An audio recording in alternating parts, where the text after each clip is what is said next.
بسم الله الرحمن الرحيم. السلام عليكم ورحمة الله وبركاته. كلنتي وعنا ونكسان داوديال الكيمبا ميل وليبا جوجتان waxaadna ku soo dhawaataan barnaamij gaar ah oo aanu idinkaga soo diyaarinay stuudiyaha Sama TV ay ku leedahay magaalada Nairobi ee dalka Kenya. barnaamijka waxa uu ku saabsan yahay shirka dhawaanahan la filayo inuu ka furmo gudaha magaalada Nairobi oo loogu baaqay inay ka soo qayb galaan maamulada ka jira dalka Soomaaliya.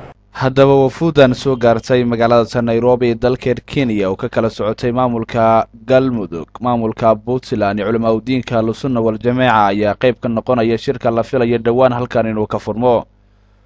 wafuudan soo caga dhigtay garoonka diyaaradaha Wilson ee magaalada Nairobi si ay ugu qayb galaan shirka Agostina Mahiga uu ku baaqay oo Nairobi ka furmaya. wafdiga maamul goboleedka Puntland oo ka koobnaa ilaa 5 xubin ayaa waxa hogaaminaya madaxweyne Cabdiraxmaan Maxamed Faroole, halka maamulka Galmudugna horkacayay madaxweyne Maxamed Axmed Caalin. saddexda wafdi ayaa waxa ay wada saarnaayeen hal diyaaradood oo ka soo qaaday dalka Soomaaliya. ayaa waxa garoonka ku soo dhaweeyay mas'uuliyiin ka kala socotay dawladda ku meel gaarka Puntland, Galmudug iyo qaar ka tirsan waxgaradka Soomaaliyeed. madaxweynayaasha Puntland iyo Galmudug ayaa saxaafadda kula hadlay garoonka diyaaradaha kadib soo degitaankoodii, iyagoona ka warbixiyay ujeedada safarkooda uu ku aadan yahay. Dr. Faroole ayaa cadeeyay sida ay u aqbaleen casuumaadii uu gaarsiiyay Agostina Mahiga. waxaan u soconnaa shirkan wada tashiga arrimaha Soomaaliya oo lagaga tashanayo muddadan gaaban oo dawladda ku meel gaarka uga dhiman transitionka ay u bixiyeen ku meel gaarka halkii laga aadi lahaa iyo sidii khilaafada jiray wax looga qaban lahaa oo Soomaalida wixii arrimaha Soomaaliya door ku leh sida anagoo kale labaatan maamul wada soconna Puntland iyo Galmudug inaan anaguna bal wixii aan contribution bixin karo aan bixinno iyo dhinacyada kale oo iyagana ka imaan doona TFG-ga iyo cidii kale oo markaas door ku yeelata nasiib uga yeelata inaan wixii talaaha iyo tabar aan meesha ku biirino si nabad dhulkeena looga dhigi lahaa, loo wada shaqayn lahaa, halkaan hadda arinta taagan looga gaari lahaa xal beesha caalamkuna ay noogu taageeri lahayd. intaas aan u socon. kadib hadalka Dr. Faroole ayaa isna waxa hadlay madaxweyne Caalin oo warbaahinta kaga waramay socdaalkooda. Soomaali waad la socotaan inta ay dhibaato soo martay. maantaan marka leenahay ha laga saaro ama ha laga tashado qaabkii dariiqa fiican ay ugu dhici lahayd. marka war oo dhan waxaanu heli doonaa haddii alla yiraahdo wada tashigeena markaan iskugu nimaadno ayaan ku tala jirnaa insha Allah. waa ku faraxsan hadda dawlad goboleedka Puntland iyo Galmudug iyo Sunna wal Jamaa isku wada soconaysa. wafuuda ayaa waxay u soo bixin banaanka garoonka halkaas oo ay diyaar ku ahaayeen qaar ka tirsan Soomaalida ku dhaqan magaalada Nairobi, iyagoona gacan qaaday mas'uuliyiintii ka socotay maamulada Puntland iyo waliba Galmudug. wafuudan ayaa ka qayb gali doonta shirka Agostina Mahiga uu ku baaqay oo lagu tilmaamay in wada tashi uu yahay. dhanka kale wafdi ka socday dawladda ku meel gaarka ee Soomaaliya ayaa iyana soo gaaray magaalada Nairobi uu hogaaminayo Shariif Xasan Shaqaadan gudoomiyaha baarlamaanka, inkastoo dawladda ku meel gaarka ee Soomaaliya ay isku khilaafsan tahay shirkan. madaxweyne Shariif Sheekh Axmed iyo ra'iisul wasaarihiisa Farmaajo oo taageero ka helaya golahiisa xukuumadda ayaa dhankooda gaashaanka u daruuray ka qaybgalka shirka Mahiga ugu baaqay dawladda ku meel gaarka inay ka soo qayb gasho.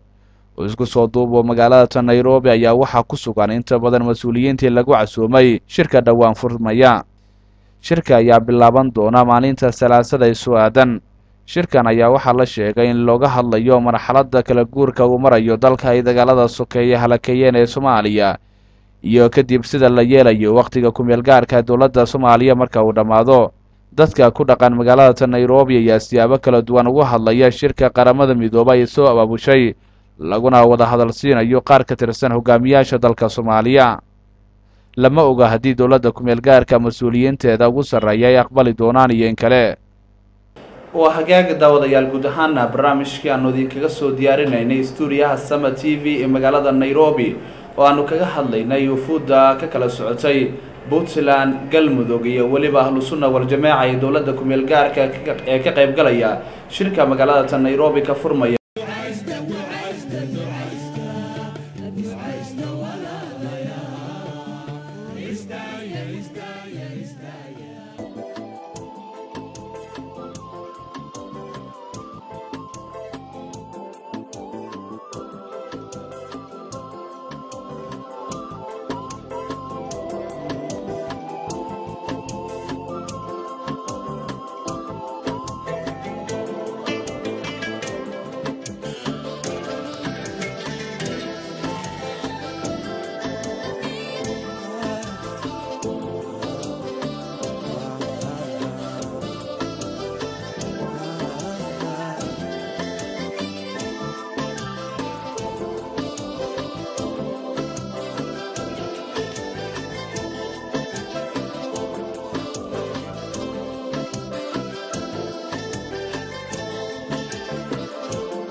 mayga celi